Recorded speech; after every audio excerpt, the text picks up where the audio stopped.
Te quiero hablar de Impresa, el lugar donde le damos forma a tus ideas, las materializamos con impresiones llenas de creatividad, color y calidad. Cuidamos hasta el último de los detalles para que tu emprendimiento, negocio o empresa escale y llegue a donde tiene y quieres llegar. Para ello contamos con un equipo de profesionales de primera que te darán el asesoramiento que requieres, innovadores diseños y la mejor impresión. Lo que necesitas lo encontrarás en Impresa, desde bolsas y cajas hechas a la medida de tus requerimientos, pasando por impresión de menú y tarjetas de presentación, hasta vinil y banners, encuadernados, sublimación de camisetas, tazas, carcasas y bolsos, y por supuesto que contamos con el servicio de corte de vinil y troquelado, así como de impresiones láser, fotocopiado e impresión en formato ancho y mucho más. En tiempos de pandemia cumplimos con todos los parámetros de sanidad establecidos en Panamá. Impresa, le damos forma a tus ideas. Comunícate con nosotros a través de los contactos que ves en pantalla. Y tú tampoco lo hagas. Un informe del Departamento de Estado norteamericano asegura que el régimen de Nicolás Maduro alienta a grupos terroristas internacionales a correr libres en Venezuela. Así lo señala el portal Venezuela Política. El informe documenta que Nicolás Maduro permite operar a las organizaciones terroristas colombianas y religiosas dentro de Venezuela y las alienta a quedarse en el territorio donde gozan de impunidad y protección, señalando específicamente a los disidentes de las Fuerzas Armadas Revolucionarias de Colombia, FARC, al Ejército de Liberación Nacional, ELN, y simpatizantes de Hezbollah. Por su parte, el medio digital Primer Informe señala en un artículo publicado el pasado 12 de este mes un informe del FBI desclasificado a finales de 2008, el cual indica que el líder espiritual de Hezbollah ha declarado que el tráfico de narcóticos es moralmente aceptable si las drogas se venden a los infieles occidentales como parte de la guerra contra los enemigos del Islam. En otras palabras, al contrabandear drogas a Occidente, Hezbollah e Irán pretenden matar, asesinar a los infieles y dañar a los países occidentales. Estados Unidos no es inmune a las actividades delictivas relacionadas con las drogas de Hezbollah e Irán, quienes han estado aumentando su cooperación con los carteles de la droga y gobiernos latinoamericanos como el de Venezuela. Para hablar sobre las redes criminales a lo largo del hemisferio, teniendo como base de operaciones a Venezuela, No Callaré recibe a Joseph Humaire, experto en seguridad global especializado en amenazas transnacionales en el hemisferio occidental. Bienvenido. Y vamos a entrar de lleno en las preguntas. Estuve leyendo a través de su Twitter que estuvo presente o participando en un foro de Atlantic Council donde el tema central fue Venezuela y los actores externos son los que, vamos a decir, empoderan al régimen narcoterrorista de Nicolás Maduro en Venezuela. Es cierta la apreciación que yo tengo y si nos pudiese ampliar un poco cuál es la visión que tiene el mundo sobre lo que sucede en Venezuela. Sí, claro. Antes que todo, gracias, Nito, por la invitación. Un gusto estar en su programa. Sí, bueno, justo hubo un foro virtual esta mañana con un centro de estudios aquí en Washington que se llama Atlantic Council. Es un centro muy importante porque siempre ha manejado temas de defensa y seguridad.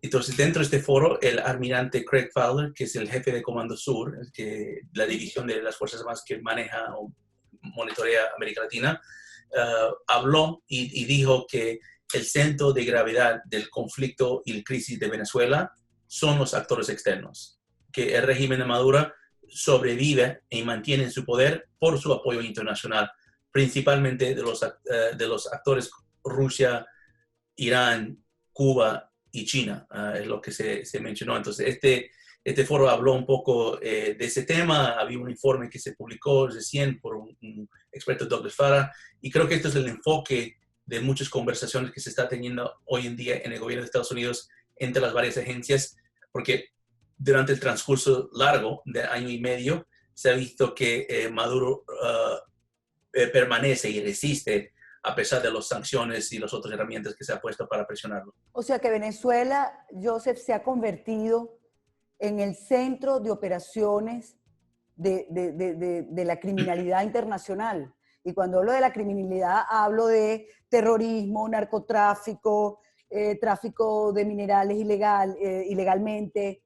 Estamos hablando de eso. Venezuela es el centro hoy de operaciones de toda esta banda criminal o bandas criminales que se han unido para apoyarse unas con otros.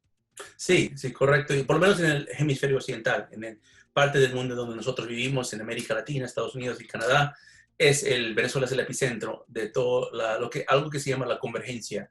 Eso es una doctrina, un concepto muy importante para que la audiencia entienda, porque es algo que fue debatido muy fuerte dentro de la comunidad de inteligencia y académica aquí en Estados Unidos. Es prácticamente el concepto de que diferentes formas de amenaza y actividades ilícitas se han ido convergiendo durante el tiempo. Antes nunca se pensó que esto iba a pasar, que los criminales son los criminales y tienen sus propios propósitos para hacer su actividad, los terroristas son los terroristas, los traficantes, los proliferadores y lo demás, pero que no se van a unir porque los propósitos, los objetivos son distintos. Sin embargo, lo que se ha visto es que aunque los propósitos mantienen separados, la logística les ha unido. Y esa logística está siendo apoyado por ciertos gobiernos y regímenes que dan apoyo de forma de espacios, o sea, territorio, pero también de instituciones, o sea, usan las herramientas de gobierno para no neutralizar estos criminales y terroristas, pero para unirlos juntos bajo redes de amenaza. Entonces, ese concepto de convergencia es muy importante y yo he dicho esto en varias ocasiones, que Venezuela es el epicentro global de la convergencia entre crimen organizado transnacional y terrorismo internacional, y lo está uniendo para que estos dos fenómenos se unen. Ahora, por supuesto que esas son unas noticias que a uno como venezolana de verdad lo deprimen, lo angustian, porque, bueno, Venezuela era un país hermosísimo, Claro. con problemas normales y corrientes de cualquier otro país, pero esto no existía. Ahora, yo te quiero preguntar, porque efectivamente hemos oído Hezbollah, y tú eres un especialista, digamos, en estos temas, sobre todo que tienen que ver con Irán, ¿no? ¿Y por qué Hezbollah escoge Venezuela? ¿O fue casual? Sí, voy a contestar eso. Para dar un poco contexto al nivel de lo que estamos hablando de convergencia, si yo tuviera que elegir un grupo en particular en el mundo que representa esta convergencia, este concepto de convergencia, sería Hezbollah. Porque hoy en día, en 2020, Hezbollah es un partido político en Líbano, un grupo social que hace obras en el sur del Líbano, una milicia que está defendiendo gobiernos en el exterior como de Siria, de Bashar al-Assad de Siria, un grupo terrorista que ha cometido atentados por todo el mundo, incluso en América Latina y en Argentina en los 90s, y un grupo de crimen organizado que está traficando cocaína y lavando dinero a niveles masivos, a nivel internacional. So, Hezbollah son varias cosas, y más que todo, Hezbollah es una herramienta de guerra de Irán. Entonces, para que entiendan qué es Hezbollah, porque a veces lo simplifican y dicen que Hezbollah es solamente un grupo terrorista o solamente es un partido político, es todo. Y más que todo es una herramienta. Tú puedes ver la FARC yendo en el camino de Hezbollah con el tiempo. Ahora, ¿por qué Venezuela? Bueno, pero eso es una confusión gigantesca entonces, porque entonces se defenderán diciendo, no, pero es que nosotros hacemos obras sociales, no, pero nosotros somos gobierno, bueno, parlamentario, como es el caso del Líbano. No sé, pero nunca van a decir, bueno, si nosotros asesinamos gente, nosotros tenemos células armadas, nosotros tomamos y ocupamos la isla de Margarita, por ejemplo, en Venezuela, eso no lo van a decir. Claro, por eso mismo, o sea, tienen sus actividades públicas, que ellos, mira, Hezbollah tiene su propio canal de televisión, donde ellos publican lo que están haciendo, y hay sus actividades ilícitas secretas, de lo que nunca van a hablar, y tratan de negar, pero las evidencias son abundantes. Mira, y eso confunde, como bien dijiste, a la comunidad internacional, especialmente en Europa por mucho tiempo, que no sabían cómo lo miramos a Hezbollah. Lo miramos como una entidad política, lo miramos como un grupo terrorista, como dice Estados Unidos o Israel. Entonces, eso confunde, pero es muy fácil entenderlo. El hecho de que, te voy a dar un ejemplo a nivel de analogía, el hecho de que alguien entra a mi casa y mata a mi familia, no me importa que si esa persona va a la iglesia los domingos o que hace un trabajo de obra social en los sábados. El crimen que cometió sobrepasa cualquier actividad buena que está haciendo. Y eso es lo que pasa con Hezbollah.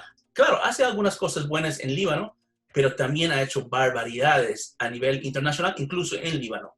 Entonces yo creo que tenemos que entender que hoy en día las cosas no son tan complejas de blanco y negro y que en la guerra asimétrica hay un propósito por hacer esas cosas, porque quieren ganar legitimidad en Líbano, quieren ganar poder político. Por eso dije la comparación con la FARC, porque hoy en día hay esa misma conversación de la FARC. Si la FARC dejó las armas, si la FARC dejó el narcotráfico, o si la FARC solamente agregó el aspecto político a las actividades ilícitas que lo está haciendo por más que 50 años. Entonces yo creo que la FARC aprendió de Hezbollah y está siguiendo en esos pasos dentro de ese mismo concepto que hablamos de la convergencia.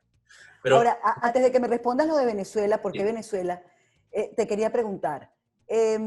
Sí, están siguiendo, vamos a decir, la FARC está siguiendo los mismos pasos, pero yo creo que también hay un despertar en el mundo, ni siquiera en el hemisferio, en el mundo, de lo que estos grupos significan. Fíjate todo lo que está pasando, por ejemplo, en España. Cómo se ha ido cercando, vamos a decir, de alguna manera, al Grupo Podemos, que no es un partido político que haya nacido de las entrañas de España, es un partido financiado con los dineros corruptos de Venezuela para hacer un partido de izquierda que acabe con las instituciones democráticas en ese país para, bueno, para tener otra ruta más del narcotráfico con impunidad y con libertad. Pero además estamos viendo lo que está pasando en Colombia, por ejemplo, con el presidente Uribe. La gente no entiende cómo es posible que Santrich esté libre y custodiado en Venezuela y el presidente Uribe ya tenga hasta un número de presidiario o de señalado en la justicia colombiana. La gente no le gusta esto, la gente comienza a darse cuenta que el mundo está al revés, que los malos parece que ganan espacio y que los buenos van a la cárcel. Mira, lo que pasa a veces es que los malos son más buenos en ser malo que los buenos son en ser bueno. Entonces, Exacto. eso es lo que confunde todas estas cosas. Y no, tú bien dijiste, convergencia, este mezclaje, también incluye partidos políticos, también incluye entidades políticas, porque la criminalidad no quiere buscar completamente un vacío de los estados o las instituciones, quiere capturarlos y utilizarlos a su favor. Eso fue la historia de Venezuela. Venezuela no es que desapareció una anarquía total, las instituciones, lo que fueron que las instituciones fueron captados por estas mafias y estas mafias están usando la institución como una forma de herramienta de política exterior, que es mucho más peligroso que simplemente en la época, digamos, de Pablo Escobar, cuando estaba usando su propio dinero, sus propias cosas. Ahora estás usando fuentes financieras, fuentes institucionales de un Estado. Y eso es mucho más complicado. Es un fenómeno relativamente nuevo, yo diría. Vamos a entrar en ese fenómeno un poquito más adelante, pero habíamos dejado esa pregunta. ¿Por qué escogen Venezuela? Claro. ¿Por qué Hezbollah escoge a Venezuela?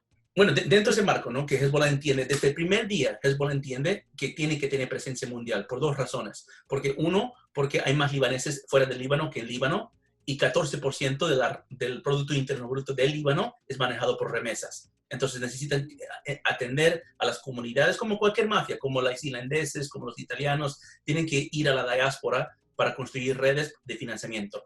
En ese aspecto hay 3 países en Sudamérica que tienen las más grandes y más largos históricamente comunidades libanesas. Argentina, Colombia y Venezuela. Brasil también, pero eso fue un poco más último. Esos 3 países, especialmente Venezuela y Colombia, tienen migración histórica de Líbano por varias razones, por conflictos que pasaron en el Medio Oriente, son refugiados en muchos casos. Estas comunidades, la mayoría son buenos, agregaron a la sociedad, construyeron empresas, pero como toda mafia, Hezbollah infiltró esas comunidades. Entonces, ¿por qué escogieron Venezuela? Porque Venezuela tenía una de las más grandes comunidades libanesas en todo el mundo, no solo en América Latina. Y te pregunto, ¿esto se profundizó, digamos, con la llegada de Chávez? O sea, ¿fue Chávez el que definitivamente abre la puerta a Hezbollah o venía de antes? No, venía de antes. Hezbollah nació más o menos en los años 82, después del... Sí, pero te hablo de la penetración en Venezuela. Correcto, sí. O sea, ¿La penetración profunda es antes de Chávez o con Chávez? Día 1 del nacimiento de Hezbollah tenían presencia en Venezuela. O sea, nacen en el 82, en el 83 están en Venezuela, ¿no? O sea, esto es mucho antes de Chávez. Por un ejemplo, la AMIA, ¿no? El atentado de Buenos Aires en el 94, los operadores que hicieron ese bombazo en Buenos Aires por parte de Hezbollah venían desde Colombia y Venezuela, ¿no? Entonces, ellos ya tenían una capacidad operacional hasta antes de Chávez. Y todos sabemos, bueno, Nito, tú sabes mejor que nadie, hay una historia antes de que Chávez sube a la presidencia, también donde él estaba activo en estos movimientos de 4 de febrero o movimiento revolucionario bolivariano. Entonces, cuando Chávez sube al poder, la diferencia es que toma una red que existe a nivel informal no estatal y lo incorpora al Estado venezolano. Eso es la diferencia. Él pone el Estado de Venezuela al servicio de estos grupos como el Hezbollah, donde hay no miembros de Hezbollah, pero lo que dicen los informes, simpatizantes de Hezbollah que llevan cargos políticos dentro de los aparatos del régimen de Chávez y después Maduro. Quiero entrar en este caso de Alex Saab, porque se ha dicho no solamente que Alex Saab es el testaferro de Maduro, sino también se ha dicho que es el hombre que financia las células armadas de Hezbollah, no solamente en Venezuela, sino también en otras regiones de América Latina. Hoy está en Cabo Verde. La verdad, Joseph, yo no entiendo, tengo que confesarlo, por qué se ha tardado tanto una extradición. Cada día que pasa me parece que está más lejano a la extradición que más cercano. A lo mejor yo en eso no soy nada positiva, porque he visto tantas cosas durante estos 21 años y eso, he visto que los malos, pues yo no sé, como que logran sus objetivos. Te quería preguntar, ¿es cierto que Alex Saab, según lo que tú conoces, era de alguna manera no solamente el testaferro de Maduro, sino también era, digamos, el contable de la FARC y el hombre que financiaba Hezbollah en América Latina? Sí, bueno, voy a contestar eso, pero déjame tocar el punto de cómo debemos mantener sobre Alex Saab positivo o negativo. Pero te digo, yo completamente entiendo, Nito, que hemos visto en Venezuela una y otra vez, como tú dices, los malos sacan con la suya. Entonces, nadie se puede decir que las cosas van a estar hechas hasta que están hechas. Yo tampoco lo puedo decir, pero hasta el momento las cosas se ven positivos en el caso de Alex Saab, y hay indicadores que nos dejan saber eso. Uno, por ejemplo, es el hecho de que, según la información que nosotros manejamos, según el análisis que hicimos, veo que el régimen ya está buscando reemplazar a Alex Saab con otras figuras que están dentro de esas redes ilícitas. Eso no significa que tal vez entienden que Alex Saab va a terminar en un cárcel estadounidense. Ahora, lo otro es que el tiempo de proceso, yo no soy un experto en temas legales de Cabo Verde, pero yo sé que estamos hablando de 3 idiomas y eso suena algo sencillo, pero complica a veces las cosas. Estamos hablando de portugués, inglés, español, entonces los documentos, las peticiones, y creo que eso, si tuviera que presumir algo, yo creo que el régimen aprovechó eso. Alargando los tiempos con las traducciones de documentos para poder alargar las cosas para buscar una solución. Ahora, llevando eso, ¿por qué Alex Saab y cuál es el rol de él? Yo escribí un informe que está en la página web de nosotros que habla de Alex Saab como un super facilitador. Le puso ese título, ¿por qué? Porque dentro de estas convergencias, de estas diferentes amenazas, hay individuos, mayormente son empresarios, a veces son técnicos, pero estos individuos que manejan redes en diferentes países y en diferentes continentes, por eso lo pongo súper facilitador, porque no solo maneja redes ilícitas en Colombia, pero maneja redes ilícitas en toda América Latina y también en el Medio Oriente, entonces lo puede conectar. Y es importante entender de dónde surge Alex Saab. Alex Saab surge de las empresas que se utilizaban para lavar dinero desde la costa caribeña de Colombia, desde Barranquilla. Y esa costa, desde Barranquilla a Santa Marta, a Riohacha, a Maicao, es una ruta de contrabando y tráfico ilícito de Hezbollah, que lo ha utilizado por décadas. Entonces, yo no puedo decir que Alex Saab está utilizando sus empresas para apoyar a Hezbollah, pero está en el mismo lugar, en el mismo tiempo que se está pasando. También su padre de Alex Saab es libanés, entonces tiene la conexión a Líbano por esa parte. Ahora, Alex Saab, más que cualquier otra cosa, ha podido utilizar esta red ilícita de lavado de dinero que lo está manejando por mucho tiempo y con el régimen de Maduro lo ha podido utilizar como una herramienta para asistencia humanitaria. O sea, Maduro no quiere recibir asistencia humanitaria de Estados Unidos, de Colombia, de nadie, menos que no sea de Rusia, Irán, Turquía y esos países que están aliados. Pero esa no es ninguna asistencia humanitaria la que él daba a través de las... Correcto. Era control social. Es control social, pero es legitimizar la red ilícita bajo pretexto de asistencia humanitaria. Y eso es muy peligroso porque ahora estás aprovechándote de los más vulnerables. Estás aprovechándote de la gente que no tiene comida, la gente que no puede, que está migrando, la gente que no tiene medicina. Y por eso tanta gente no le quiere a Alex Saab porque él se aprovechó de la desesperación de los pueblos venezolanos para legitimizar su red ilícita bajo el pretexto del régimen y asistencia humanitaria. Es un hombre de peso. Fíjate cómo se unen ellos y se ayudan ellos, que Baltasar Garzón, que además está en el grupo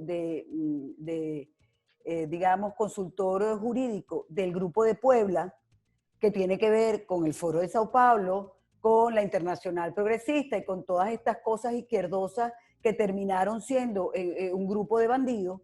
Bueno, ese es precisamente el abogado ahora de Alex Saab, que por cierto, envió una carta intimidatoria a los medios de comunicación, y también Alex Saab manda otra carta todavía peor al primer ministro de Cabo Verde, diciéndole prácticamente, bueno, miren, ustedes van a pagar las consecuencias de esto.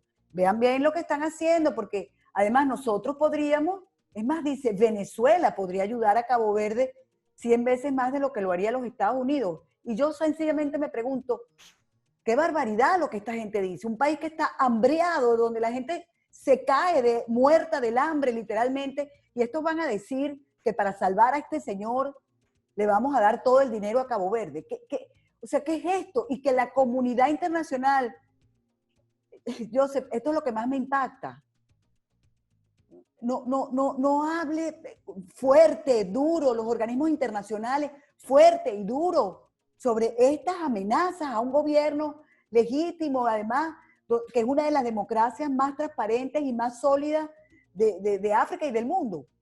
No, pero bueno, no voy a hablar tanto de comunidad internacional, pero Estados Unidos sí lo ha hablado muy duro. Bueno, en el caso de Alex Saab. Pero es que está solo Estados Unidos, por eso te lo digo. En el caso de Alex Saab prácticamente ha estado solo.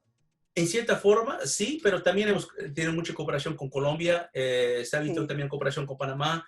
Entonces, tienes razón en el sentido del tono general de la comunidad internacional, no está al nivel de la conciencia venezolana. Los venezolanos saben lo que está pasando en su país, lo sienten, lo presienten, hasta a veces no tienen todas las evidencias, pero el sentido común los lleva a la verdad. Sin embargo, la comunidad internacional está buscando, quieren evidencia de todo. La pregunta que tú me dijiste, Alex Saab está vinculado con Hezbollah. Bueno, yo no te puedo dar ninguna evidencia que me dice que confirma que es así. Sin embargo, el sentido común lo puede presumir. Ahora, yo no soy un fiscal. Yo no estoy acusándolo formalmente dentro de un corte. Eso es una opinión de mí o un experto. Pero imagínate tú, chica, en Venezuela han quebrado todos los automercados, todas las cadenas de supermercados. Claro. Y resulta que llega ahora una cadena iraní. Claro, claro. Y eso es creo que donde se está yendo el conflicto de Venezuela, y creo que lo que es preocupante en este sentido, todo lo de Venezuela es preocupante, pero en este aspecto, lo que pasa en Venezuela es sistemático. No es algo que pasó por accidente, que el régimen de Maduro lo está haciendo toda la defensiva, que está a punto de caer y solamente está desesperado. O sea, yo veo, es decir, en cierta forma yo veo pasos y fases en la forma que están desarrollando esto, y lo hacen de una forma muy conjunto con los eventos globales que está pasando en el mundo. Por eso yo creo que era muy importante lo que dijo el almirante Fowler hoy, que el centro de gravedad del conflicto de Venezuela es los actores externos, porque ellos manejan las circunstancias dentro de Venezuela en base de sus proyecciones de poder a nivel global, no al revés. ¿Y qué hacemos con eso? Te pregunto. Pero yo creo que, mira... Porque Venezuela, los que decimos que Venezuela no puede sola y que necesita un ejército internacional que nos ayude a salir de la ocupación en la que estamos. Es que si no, no hay manera. Nosotros estamos, tú lo has dicho, por chinos, rusos, Ebola, FARC, ELN, todos armados. Pero hay pasos previos. Y mira, mismo Nito lo dijiste con la comunidad internacional, ¿no? Y esto yo voy a ser un poco crítico a la comunidad venezolana. La comunidad venezolana ha sido muy lento en hablar sobre estos temas. Muy lento en hablar sobre Irán. Recién en 2020 lo están hablando. Irán está ahí desde 2006 de forma militar. La paz darán la Guardia Revolucionaria. Bueno, no lo habrá hablado bien la oposición oficial. Bueno, sí. Porque muchos medios hemos hablado de Irán 1000 veces. No solamente de Irán, de Rusia, de los bielorrusos antes. Pero te voy a decir dónde se falta ahora. Y donde yo me gustaría que la comunidad venezolana hace un grande eco a nivel regional, porque tienen diásporas que tienen voz. Sí. China. No están hablando de China. Bueno, Nito, yo sé que tú otros, pero a nivel de las diásporas, muchas veces, y he visto muchos de todo aspecto de la oposición venezolana y hasta de la sociedad civil, hablar de China como un socio comercial de Venezuela. Como Qué si horror. China iba a venir y puso todo su dinero simplemente sin ningún sentido de mercado, que Venezuela no tenía ese perspectiva de crecimiento, y lo hicieron como si fueran estúpidos. No, China no hizo eso. China invirtió por ganar territorio político, geopolítico en el hemisferio occidental. Está utilizando Venezuela. Todavía la conversación en América Latina a nivel gubernamental no tiene esa perspectiva de China en Venezuela. Y yo creo que también tienen sus propios intereses porque tienen préstamos y sus propios proyectos con China. Fíjate que una de las cosas que contribuyó a cerrar medios de comunicación en Venezuela es cuando empezaron a salir reportajes de comunidades instaladas chinas dentro de Fuerte Tiuna. Hay construcciones chinas con los arcos chinos, los leones chinos, las cosas chinas dentro del Fuerte Tiuna, que es un fuerte militar. O sea, imagínate tú, pero también hay construcciones iraníes. O sea, porque en el Fuerte Tiuna está absolutamente todos estos países y organizaciones que han ocupado militarmente a Venezuela. Ya se me acaba el tiempo, Joseph, pero yo te quiero preguntar algo, bueno, no sé. Venezuela es el centro de operaciones de todas estas bandas. Venezuela está ocupada militarmente. Venezuela es estratégico, está al norte del sur. No podemos solo. Sí. ¿Los Estados Unidos va a dejar que Venezuela muera? Porque eso no termina solo en Venezuela. Eso pica y se extiende. Sí. Yo no digo que nos salven, porque pobrecito nosotros los venezolanos. Yo digo ayúdennos, porque van por todo el continente, incluido los Estados Unidos. Sí. No, de acuerdo, Nito. No, esto no, yo nunca lo vi, no lo veo como una amenaza simplemente para el pueblo venezolano. Eso ya ocurrió. El pueblo venezolano, yo no sé cuánto más pueden aguantar, pero ya fueron golpeados. Esto va por todo el continente y por todo el mundo. Estados Unidos es el objetivo. La razón que todos esos actores empezaron a operar de una forma muy geopolítico en Venezuela es porque esto está cerca de Estados Unidos y Chávez les permitió ese patio. Entonces yo lo veo como una amenaza principalmente a mi país, a los ciudadanos americanos, y te aseguro que en este gobierno, en el gobierno del presidente Trump, no han permitido que esto pasa. El problema es que es muy complejo. El gobierno entró atrasado. O sea, cuando Trump entra a poder en la presidencia, el burocracia, o sea, las agencias que no estaban al tanto con la amenaza venezolana porque lo negaron por mucho tiempo. Había mucho tiempo que aquí en Estados Unidos, propio en Washington, la gente dijo que Hugo Chávez no era una amenaza, que solamente era un político con una boca grande, que hablaba en los foros, pero que no estaba haciendo algo serio para amenazar a Estados Unidos. Hay una entrevista muy famosa con Barack Obama, donde él dice que él no cree que Hugo Chávez y Venezuela representan una amenaza a Estados Unidos. Eso fue un error, eso fue equivocado. Entonces el presidente Trump entra atrasado y todo este tiempo ha sido llegando al punto donde muchos de los venezolanos ya saben que Venezuela sí representa esta amenaza a nivel mundial. ¿Y qué pasa si Trump pierde las elecciones? Es preocupante en el sentido de que yo creo que el foco todavía va a ser Venezuela porque la política estadounidense es bipartidaria sobre Venezuela, pero tal vez no lo van a tomar a nivel de cómo vamos a buscar la salida de Nicolás Maduro. En vez creo que van a poder cómo vamos a dividir los poderes para poder compartir poder dentro de Venezuela, que para mí es mucho más peligroso que simplemente buscar presión. Yo no estoy de acuerdo con todo lo que se ha hecho Estados Unidos en el aspecto, no por tema de intención, yo creo que las intenciones son buenas, pero tema de estrategia. Venezuela no es una amenaza convencional. Entonces jamás se va a usar fuerza convencional para luchar contra algo que no es convencional. Eso es una receta para el fracaso.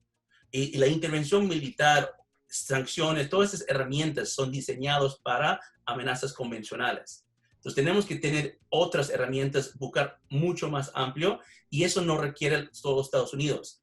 Todas las amenazas de esta naturaleza fueron resueltas bajo, como tú bien dijiste, coaliciones internacionales. Tienen que unirse redes de buenos para luchar contra las redes de malos. Ese trabajo requiere inteligencia, diplomacia, sociedad civil y muchos otros aspectos que no se ha tomado, y principalmente las narrativas correctas para que la gente y la comunidad internacional esté claro de lo que está luchando. Dos preguntas para terminar. Dijiste, hay un sucesor ya de Alex Saab, o pareciera que se está estudiando que hay un sucesor. Yo te lo pregunto porque así actúa la mafia. En la mafia cae uno e inmediatamente entra un sucesor. Ustedes tienen el perfil, por lo menos, de quién es ese sucesor, y si ese sucesor está también en Venezuela, está en América Latina, existe. Sí. es de Mira, carne y hueso.